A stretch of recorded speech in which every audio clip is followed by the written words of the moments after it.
In this video, we are going to show you how to construct an oven cabinet. There are two methods to construct an oven cabinet. First is using the clips and screws provided in the box, which we will show you in this video, and the second method is to use a pneumatic brad nailer and staple gun. Either method will provide the necessary strength and durability for building your cabinets. First construction method requires wood glue, rubber mallet, and a screwdriver.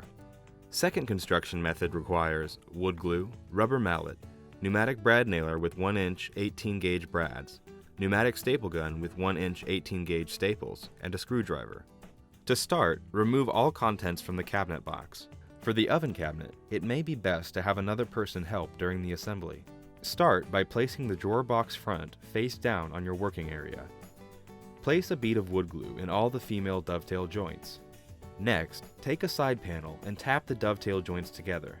If you are using a nailer, place a brad into the dovetail from the side. A brad nail can be placed in all dovetail joints, but do not place one in the area of the dado. Complete the other side the same way.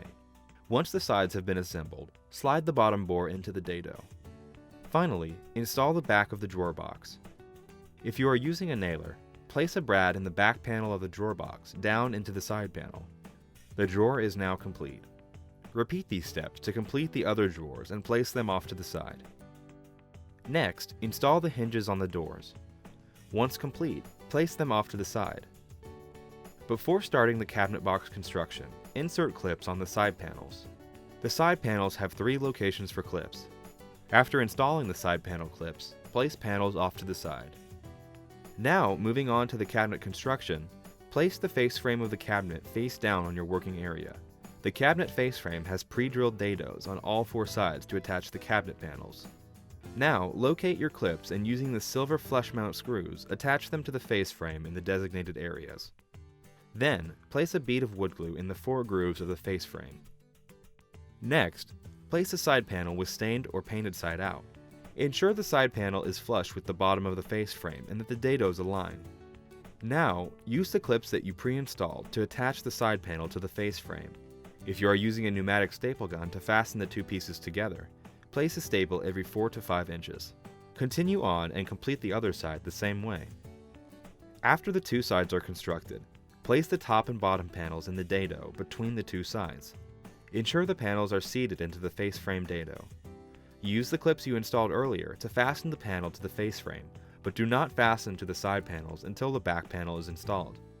If you are using a staple gun, fasten the bottom panel of the cabinet to the face frame. Continue on and construct the top panel the same way. An oven cabinet has a 3rd panel that is inserted into the upper middle of the cabinet. Install that panel as you completed the top and bottom panels, but only fasten the clip located on the face frame. To install the toe kick, mount the clips onto it. Then, fasten it to the sides with the clips. If you are using a brad nailer, install the toe kick from the front by inserting brads. The last step in completing the cabinet box is to install the back panel. First, install glide supports on the back panel. Place the back panel dado side up and install the glide supports. There will be pilot holes for the supports. To install the back panel, place it dado side down and insert it into the side panels. Once the panels are aligned, use the pre-installed clips to fasten them together. Locate the pilot holes on the back panel and use the black screws provided to mount the panel. If you are using a nailer, fasten the sides to the back panel by inserting brads into the side. With the cabinet on its back, install the doors. Extend the hinges to an open position and use the silver rounded screw to fasten the door to the face frame using the pilot holes. If the door is not square, use the adjustment screws to correct. Next, you will install the soft close mechanism by placing it onto the top hinge attached to the face frame. Make a full turn on the screw on the soft closed for completion. In the same location of the soft close, take the screw out of the hinge and reinstall the screw with riser attached. Now, stand the cabinet up to install the glides and drawers. Starting with the bottom drawer, take the glides and place them through the face frame and slide them into the back support. Flush the glide up with the front of the face frame and use one of the silver flush mount screws to fasten it. Now, extend the glides to install the drawer box. Make sure the back is locked into the hook and the sides are seated into the pin. Repeat these steps to install the other drawers. Next, place a bumper on all corners of the doors and drawers. Now, use the silver flush mount screws to finish mounting the last clips located on the underside of the upper middle panel inside of the cabinet. You will notice another shelf board available along with 2 support boards. These pieces will not be installed until the oven is ready for installation. Now the cabinet is complete and ready for installation. Clean the cabinet of any unwanted glue or debris.